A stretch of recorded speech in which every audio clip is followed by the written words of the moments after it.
Okay guys, good morning. I'm always overexcited when it's sunny and I'm out in the garden surrounded by plants which you can't see but I can see. Anyway, today I am going to be rediscovering my love of hydroponics. I used to do hydroponics a long time ago and then I stopped because I thought that I had explored it as much as I could, but now I'm thinking I want to try it again, especially since I've got a tomato plant which I need to put it somewhere. So we're going to be using a bucket. If you want to grow along, what you need is at least a 30-litre bucket. The reason I suggest a 30-litre bucket, although you can do it in something smaller, is because tomato plants are very, very heavy drinkers once they start to grow. So you need a bucket that is big enough to hold enough of your reservoir hydroponic solution in order that you're not constantly having to refill it. So I'm just going to rinse this one out and then we'll get started and I'll show you what you do. It's actually quite simple and I'm sure that anyone can do this, even kids can do this and they would love it. Right, because these buckets get rather heavy, I need to decide where I'm going to, oh my God, I've put you right in the sand. I need to decide where I'm going to put this bucket before I start. Because there's tomatoes love sunny locations. So I need to make sure that I find myself a very good location where it gets a lot of sun all day. And I think I know exactly where. And once that has been decided, next thing I need to do is to find myself a stone, well, a paving stone, which I can actually use, oh la la, there we are, to sit the tomato on. Well, to sit the plant on. Got a bit of space here. I know, there we go. So I'm putting that bucket there before I start with filling it, because it will be heavy once it's filled and I don't want to be carrying something heavy. Okay, let me get on and fill this now. Okay, let's take this. Oh, get it closer. So, and then let's go get our bucket.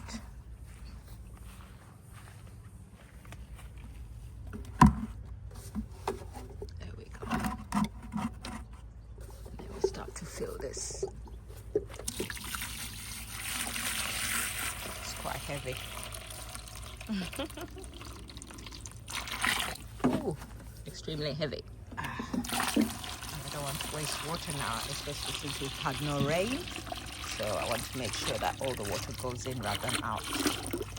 All right, let me finish filling this up and then I'll bring you back.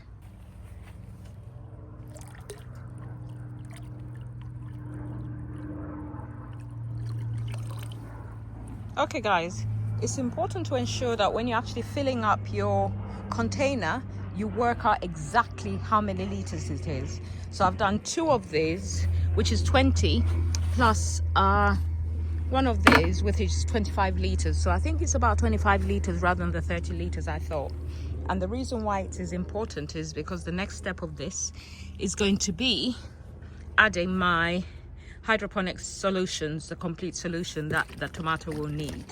So what I'm going to do is I'm going to get this, and they come with instructions as to how much you need. I've used this successfully in the past for peppers, tomatoes, and all different types of plants. So for me, this is a great solution. So now let me add this solution and then we'll carry on. Right, this cup tells me that if I add a cup full is 20 mils, and according to the instructions on here, let me see, I always forget them, so I always reread just to be on the safe side. So for hydroponics I need 10 mils per litre of tap water, so I've got the equivalent of about 25 mils in here. So what I'm going to do is I'm going to put in 25 mils of these, because it's 10 mil per litre times 20. Oh my God, it's 200. Stella, your mathematics. Right, let me go get a measuring cup, because this is going to take too long. If I just do 20 mils, I'll be here pulling it out 25 times and I'm not doing that. So let me go get a measuring cup. So I'm hoping that I have enough in there for this. So I've got these measuring cups that I got from Temu, and I got a lot of them because I tend to lose stuff. So let me get on and do this now. So it's 10 mils per litre, and we've got at least 25, so that's 250 mils. So what I need is 2.5 of this.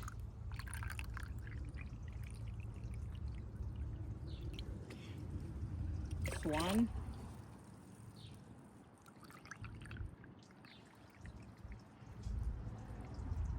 That brings me to the 20 mils. And then I'm being a dipstick today. 20 times 10 is 200. So 5 mils times 10 is 50 mils. So what we need is 50. There we go. There we are. Now some of you may be asking, can I use the normal water-soluble fertilizer that you would find in local shops?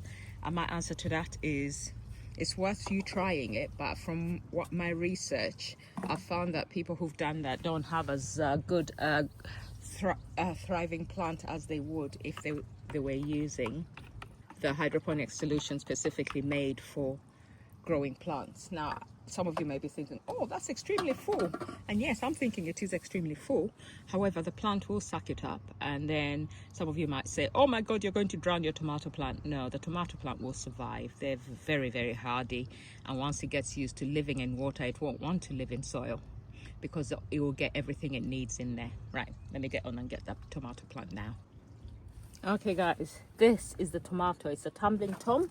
Let me get the cover. I just forgot to bring the cover with me. So this has been sitting here doing nothing. As you can see, we're going to do that. And then this will sit in there. And I'm hoping, in fact, you could easily, if that hole is big enough, I don't even need to take this tomato out of here. All I'll do is I'll just put it in and keep my net cut for another project.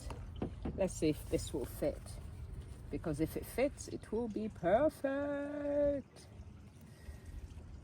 Okay, you see it's rocking a little bit, but as it soaks up the water, I'm hoping that it can actually fit. There we are, look at it, go. Hello tumbling tom, welcome to your new home. Yes, this is going to be your new home, and it fits, guys. So we're going to sit that there. Everything that plant needs is in there. That is how simple it is to create a hydroponic garden. Now, one thing that you need to be aware of is your pot that you use needs to be a food grade pot. So these I bought from a hydroponics shop. So you can look online and see whether or not you got a hydroponics shop near you where you can buy food grade buckets. And what I'll say is buy the largest you can get in order that you don't actually struggle when it comes to how well your plant does within the pot, because all I'll do is I will check this pot later on in the season to see how well we're doing. But my expectation is that I won't have to check it for quite a long while. At least for 1 month, I won't be looking at it. Well, a couple of weeks, because when it gets to a certain level, you want to be filling it up to that level so that the roots don't actually get used to breathing air, and then you end up drowning them by refilling the pot all the way to the top, because then your plant will actually struggle.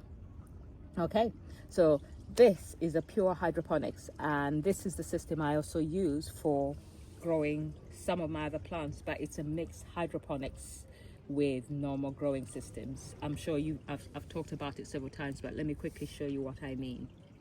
Okay guys, what you can see here are some of my pots which sit on water reservoirs in which I add water, and sometimes I use hydroponic solutions, and other times I use the water soluble fertilizer. Within here, I can use the water soluble fertilizer because it's going to be absorbed into the soil, and then it's going to be accessible to the plants.